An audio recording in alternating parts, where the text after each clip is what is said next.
Je voulais simplement vous accueillir dans la maison diocésaine, vous souhaiter la bienvenue pour cette cérémonie des vœux. On m'a dit que c'était le discours de la galette, parce que c'est pas très loin de l'épiphanie. Et je voulais souhaiter aussi la bienvenue à tous ceux qui nous écoutent, aussi sur les ondes de RCF, puisque nous sommes en direct.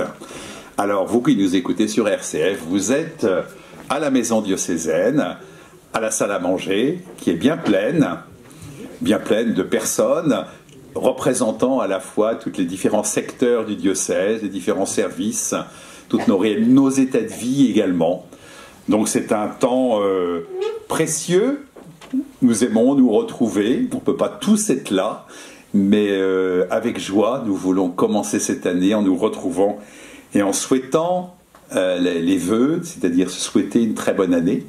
Et si vous voulez, nous allons commencer par une petite rétrospective. Alors, il va y avoir quelques photos, vous ne les verrez pas à la radio, mais il y aura quelques commentaires pour nous rappeler le chemin parcouru au long de cette année et les principaux événements qui ont jalonné cette année 2023, qui est désormais terminée.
Chers frères et sœurs, nous avons vécu tout cela. Nous n'avons pas tout vécu parce que vous n'aviez peut-être pas l'âge pour aller avec les jeunes, vous n'étiez peut-être pas trop jeune pour aller avec les plus âgés, mais c'est les événements qui ont marqué, qui ont ponctué toute cette année. Et nous voulons être dans l'action de grâce et la reconnaissance pour tout ce que nous avons vécu. C'est toujours impressionnant quand on voit toute cette liste de ce qui s'est passé, car on est vite oublieux. Le Seigneur d'ailleurs nous dit qu'il ne faut pas oublier toutes les grâces qu'il nous a données. Alors bien sûr, nous ne gardons également que des événements heureux. C'est comme lorsque quelqu'un disparaît, on a tendance à faire son éloge, parce qu'on se rappelle ce qui est bon. Ce qui est moins bon est appelé aussi à disparaître. En tout cas, pour avoir de l'avenir, il faut avoir de la mémoire. Donc c'est important d'avoir ces quelques photos qui nous rappellent ce que nous avons vécu. Car, et tout ce que j'ai entendu, des vœux à droite à gauche, des maires ou au niveau national, on voit bien qu'il y a une relative inquiétude.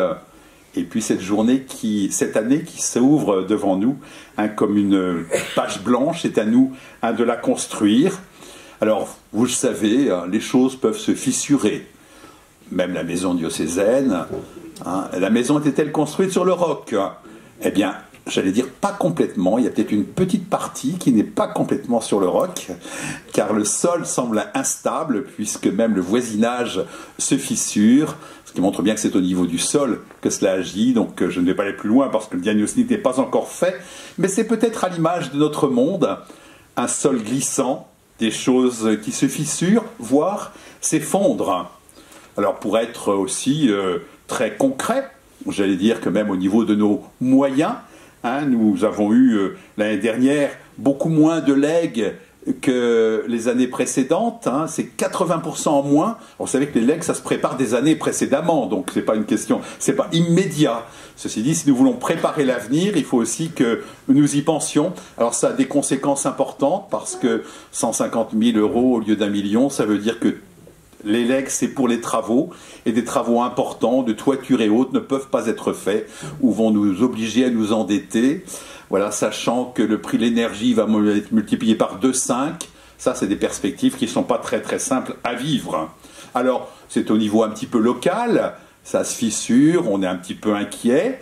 Bon, au niveau international, je pense ne pas développer cet enlisement en Ukraine. Gaza qui nous bouleverse profondément, enfin ça c'est mon cas. Le danger des extrémismes de tous bords et des dictateurs qui sont nombreux à s'accrocher à leur pouvoir, ou rêvent d'y aller ou d'y retourner. Il y a quoi vraiment être inquiet. Au niveau national, le manque de lien social, des injustices, la précarité. Où en est-on de l'accueil des étrangers, nos représentants au Parlement, qui ne sont pas toujours exemplaires en termes de dialogue, de respect mutuel, d'échange, d'acceptation de la controverse ou des idées différentes. Les agriculteurs qui nous envoient des messages pour nous dire que le monde marche à l'envers. Ils ont peut-être raison, la tête en bas. Mon boulanger rencontré hier qui me dit qu'il parle à la retraite mais qu'il ne trouve pas de remplaçant parce que se lever à 3 h du matin, ça n'attire plus beaucoup. Et en particulier avec l'énergie, le prix de la baguette va augmenter. Il a du mal à pouvoir avoir un salaire correct avec des semaines de 80 heures. Enfin bon, voilà, ça c'est la réalité de ce que nous vivons, et nous n'allons pas partir en cette année en rêvant. Nous pouvons rêver et nous allons avoir des visions, j'en parlerai, mais ceci dit, c'est la réalité, c'est à partir de cette réalité qu'il nous faut construire avec ces nouveaux défis climatiques, économiques, qui nécessitent un engagement ferme de notre part, car nous avons aussi des perspectives qui ne sont pas si simples. Je pense en particulier à cette loi en préparation sur la fin de vie. Alors, nous les évêques, on parle plus d'aide concrète à vivre que d'aide concrète à mourir. Comment est-ce que nous allons nous aider les uns les autres, aider nos contemporains à bien vivre et bien vivre jusqu'au bout? C'est ça la vraie question, et notre engagement à prendre. Alors, bon là, rétrospective, des événements heureux au niveau ecclésial, des difficultés au niveau national, international, ecclésial aussi et local. Bon, en même temps, cette année, 2024, c'est l'année des Jeux Olympiques. Alors, il y a la dimension de jeu, il y a la dimension aussi de couronne et de dépassement nécessaire. Et puis, avec ces élections aussi européennes, un beau projet. Une couronne de 12 étoiles sur le drapeau de l'Europe.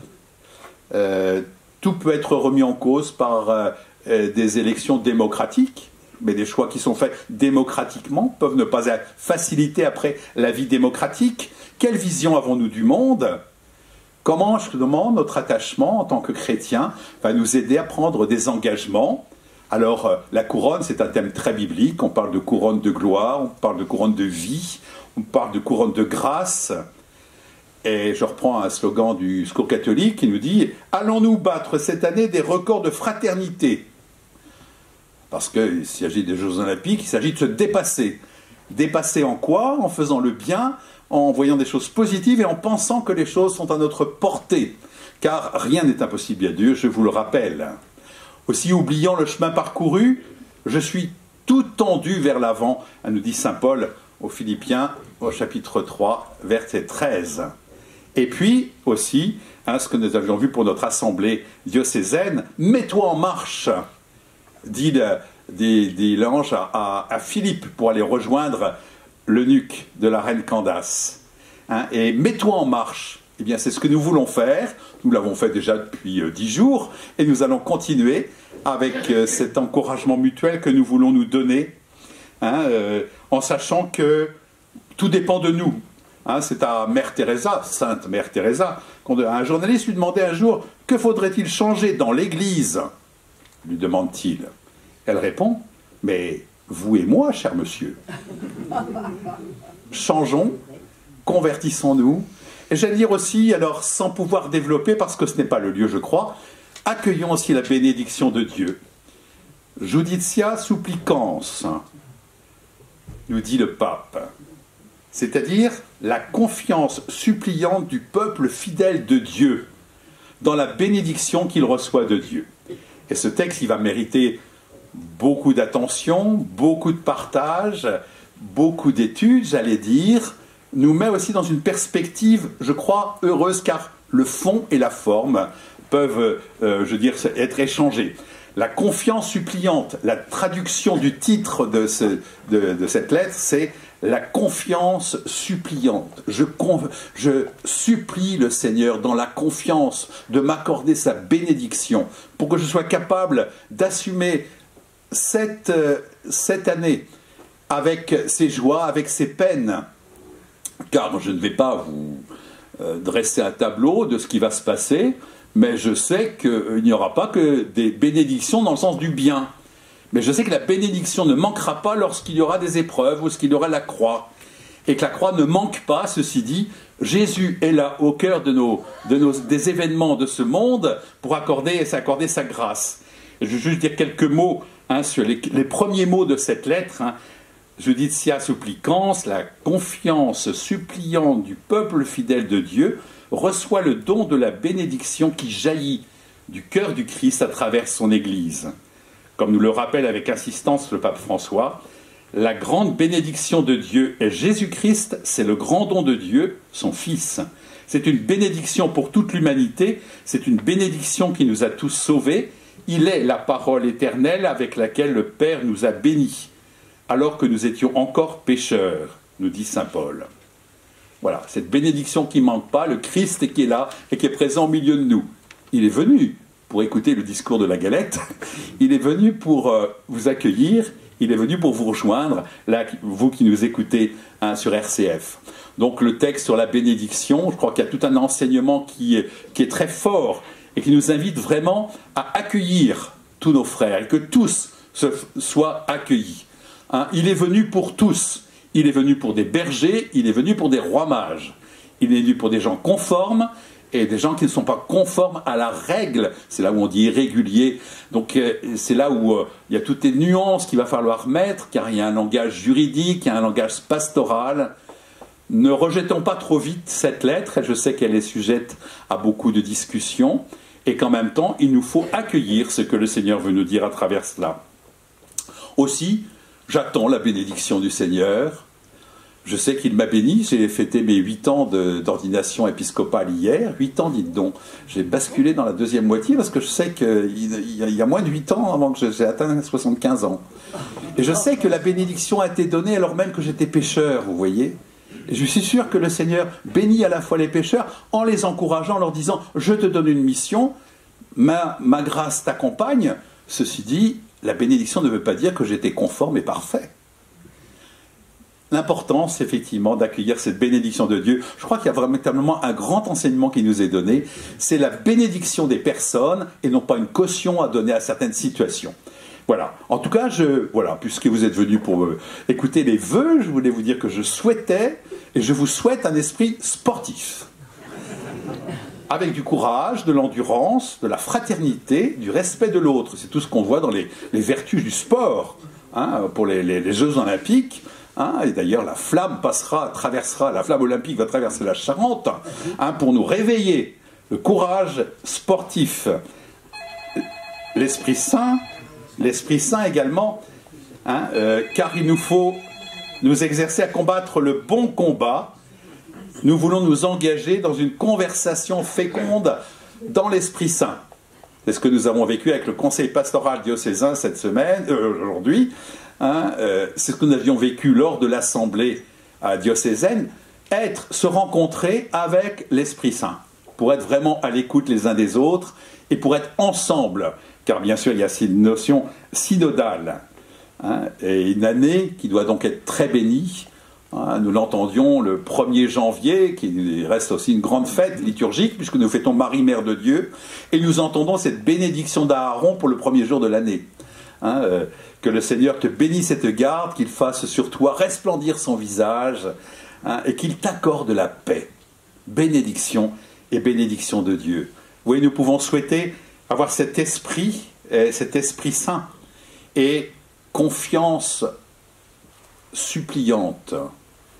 Eh bien, je supplie avec confiance pour que l'Évangile, dans sa radicalité, anime tous les prêtres, les diacres, les religieux, les religieuses, tous les baptisés du diocèse, et qu'il dynamise aussi notre Église et notre Église diocésaine. Je supplie avec confiance, et nous devons nous retrouver pour supplier avec confiance pour Jérusalem, pour Gaza, pour Kiev, pour Quito aujourd'hui, car le chemin de la paix est possible. Le chemin de la paix est possible. Nous ne devons pas nous décourager, mais priez. Priez mes enfants, priez, mon fils se laisse toucher. Il vous exaucera en peu de temps, a dit la Vierge à Pontmain. Priez, nous dit Benoît XVI, c'est l'espérance en acte. Parce que lorsqu'on prie, c'est qu'on pense que le Seigneur peut nous accorder sa bénédiction. Et que si tout s'effondre et tout se... Eh bien, nous savons aussi que c'est ce chemin pascal que le Christ a vécu pour nous.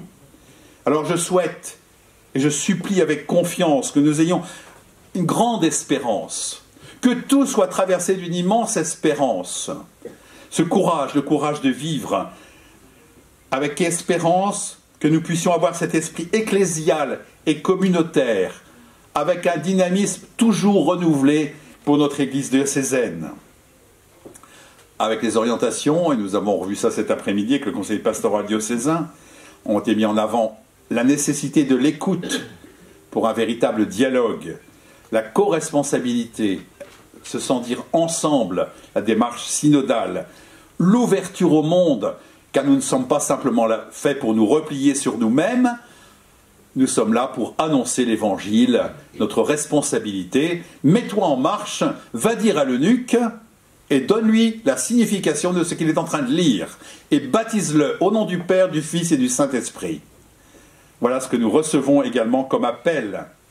Alors, à nous de vivre de manière très concrète, hein, à savoir les prochains rendez-vous qui sont les nôtres.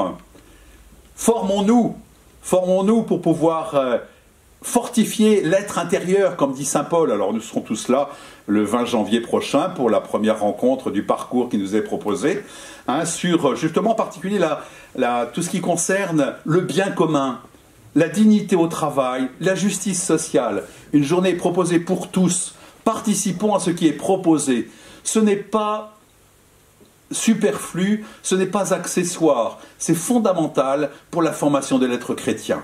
Si nous ne nous formons pas aujourd'hui, alors nous tombons dans ce découragement et dans cette sinistrose qui ne peut pas être le visage d'un chrétien. Alors la vision, j'en ai, sur l'année 2024. Je vois déjà la rentrée de septembre où il y aura un foyer étudiant tout neuf ici dans cette maison. Car vous avez vu, il y a des échafaudages, etc. J'espère qu'on va trouver les causes de la fissure et qu'on va me permettre de revenir bientôt dans mon logement. Il y a, à la fin d'année, l'année prochaine, il y aura aussi des travaux pour le pôle culturel, avec l'ouverture de la librairie sur la rue de Bordeaux, avec RCF, la bibliothèque, l'enseignement catholique, tout ce qui va concerner effectivement ce pôle culturel, hein, qui va être rassemblé. C'est cela que nous voyons. C'est pour cela qu'il y a des échafaudages. C'est pour ça qu'il y a des inconvénients liés à ces travaux. Mais quand on voit des travaux, quand on voit des grues, on est content parce qu'on sait que ça peut s'améliorer. Nous savons également, comme l'année dernière, que 30% de baptêmes en plus, l'année dernière, d'adultes et de jeunes. ce que nous entendons et ce que nous avons vu lors des messes proposées pour Noël montre bien qu'il y a un élan également qu'il nous faut prendre. Et il nous faut accueillir. Accueillir, c'est ceux qui demandent le baptême. Explique-moi ce que je lis et je ne comprends pas. Comment est-ce que nous allons nous sentir concernés par ceux qui viennent nous interroger et nous proposer? Parce que lui, il n'attend pas qu'on vienne le chercher, Philippe. Il y va, il court après le char. Hein, dans les actes des apôtres. Hein. Alors, voilà, j'ai parlé des difficultés économiques. On peut dire aussi que, bonne surprise, le denier s'est bien maintenu, que le nombre de donateurs a augmenté l'année dernière de manière significative, en espérant que ça va continuer. Vous voyez, c'est les jeunes pousses. Alors, pour l'annuaire diocésain qui est sorti la semaine dernière, sur la couverture, c'est quelques petites jeunes pousses qu'il nous faut arroser, certes, pour que ça pousse. Mais regardons tous ces signes qui nous sont donnés. Regardons tout ce qui nous est donné. Nous attendons bien sûr aussi la vision, c'est ce que le synode, la deuxième assemblée synodale à Rome, va pouvoir proposer. Après la première assemblée, une deuxième, un travail que nous allons peut-être faire, et nous étions en train d'y réfléchir aussi aujourd'hui, pour dire comment est-ce que nous allons dynamiser notre diocèse en rendant notre assemblée diocésaine plus synodale. Voilà ce que nous osons espérer, pas simplement au niveau matériel, mais au niveau de l'élan, de la joie que nous avons d'être chrétiens. La joie d'être chrétiens. Car être chrétien change tout, ça nous donne des perspectives. Notre vision n'est pas bouchée, car le Seigneur est bien à l'œuvre. Mon Père et moi, nous sommes à l'œuvre. L'Esprit Saint fait jaillir des énergies nouvelles. Et qu'il y a ce qui s'effondre, il y a aussi ce qui se pousse, ce qui pousse, et nous savons que nous sommes en présence et en présence de Dieu. Alors, pour la vision que j'ai aussi, c'est que nous irons tous à l'île Madame, le lundi de Pentecôte, pour prier pour les vocations.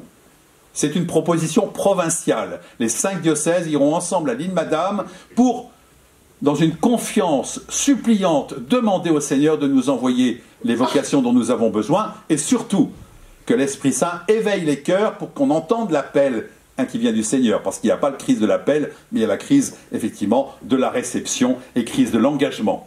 Nous irons tous à Lourdes cette année pour le week-end de la miséricorde.